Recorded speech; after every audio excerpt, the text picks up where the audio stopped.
I am so excited to welcome you to the maiden edition of Finance Friday.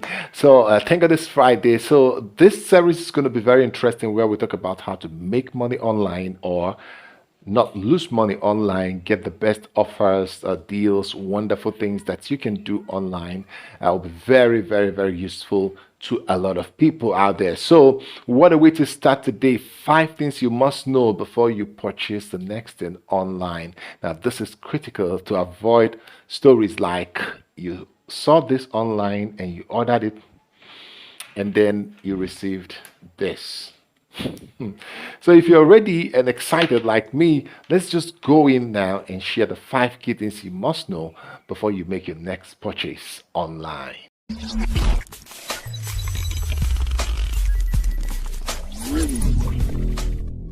Okay, welcome back again to Smart Depot, and I'm so excited to have you back here.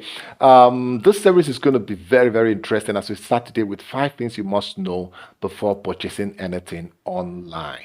Number one, you have to understand the platform. You have to understand the platform and what's around the platform. Are you buying an online from within your country, within your state, within your city? Are you buying online from outside the country, maybe eBay, Amazon, AliExpress, Flipkart, whatever it is that's sell globally? So you have to understand the platform and how it works. You have to first start with the one closest to you, the one that is in your country. If you're in Nigeria, like me, you can start with Konga, Jumia, GGOLS. There are different types that you can start with. If you can't and you want better deals, you can take it up further to go to eBay, AliExpress, Amazon, and all that. But all of them comes with different kinds of risk. So you have to understand the risk, the reward.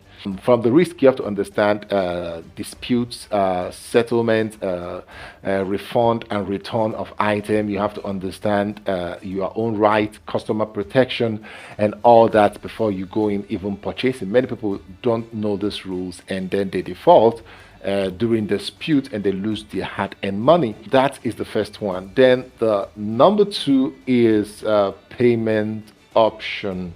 There are a whole lot of places that you can buy, and then you have to understand the payment option, the restriction, the taxes, the VATs, and all that. So you have to understand the limits. Like in Nigeria here right now, we are limited with Naira. If we're purchasing outside the country, we're limited to $100 a month expenses on the Naira debit cards. And then you might also check the taxes and also extra charges that might come with it. Some people don't know that there are some extra charges that may come with just purchasing things online, and they get worried at the end. Number three, customer protection. Before you go in to purchase anything online, you have to know what are your protection, what are your warranty, what are the things that you ought to gain from the platform. And so this is the reason I said you have to study the platforms to know how you're protected purchasing something. As I mean, you purchase maybe from outside the country or within the country, and then it's inferior, it's not what you demanded, it's not what you said.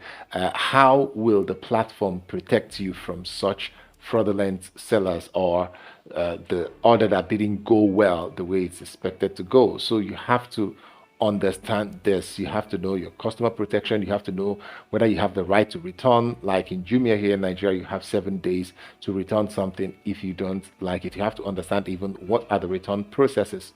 So if you want to know how to return something, I recently returned something back to China that I bought from AliExpress and I got my refund back. So if you're going to want to hear more of that on our Finance Friday, why not click on that subscribe button right now and turn on the notification bell icon to get notification when I'll make such video. So having talked about that, then let's move to number four. Number four is very, very interesting. I call it specification. So get your tapes out. Yes, get your tapes out. Before you purchase anything, go to the specification, go to the details of what you're purchasing. It is available for everything being sold online.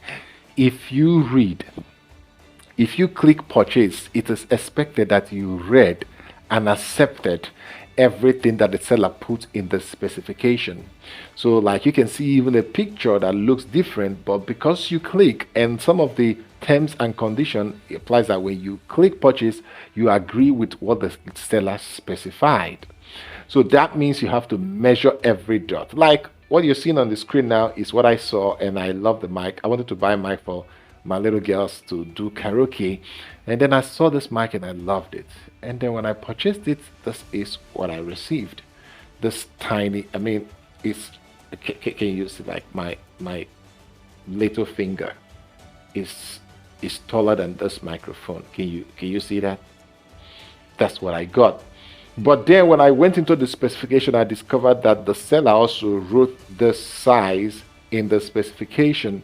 So I probably not going to be able to win that dispute because the seller didn't, of course, he played funny, but he didn't go outside of what he specified. So you have to bring your tips out, know the dimension, know the size, replicate it in the physical, like before you like, okay, this is what I'm expecting, this is what the size and all that. So if you know it and then the seller violates that with a fake picture but different specification, then you will have all the right to get your money back and win any dispute that is related to that.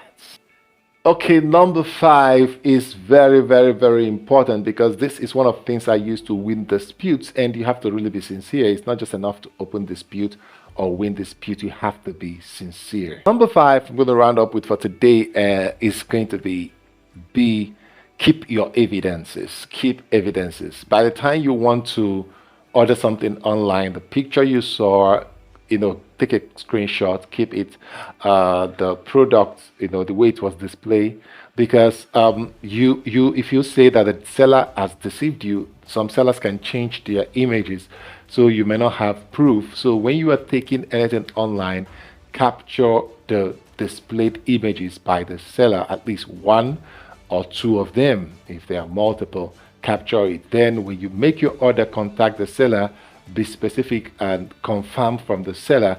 Do chat. Every online platform have a chat format, so chat the seller to kind of affirm that, are you sure that this is what you're giving me? Please make sure it's either global version, not Chinese version, is either this quality, not that quality. If the seller affirms, that message is stored. You can screenshot it and use it if there's any problem. And then thirdly, if you receive your product that you bought online, do a short unboxing video from when it was packed as you're opening it. So that is one of the key things that are going to help you. If something goes wrong, you won't be accused of playing funny. You will be able to get and win your dispute. So this is just the tip of the iceberg. So if you like this, click on the like button, share and subscribe, because we're going to go deeper where I'll show you in details in Finance Fridays how to either make money or win disputes or not lose money online to some of those tricks and and more. So until I see you next Friday or the upper one, peace. Subscribe. I'll see you.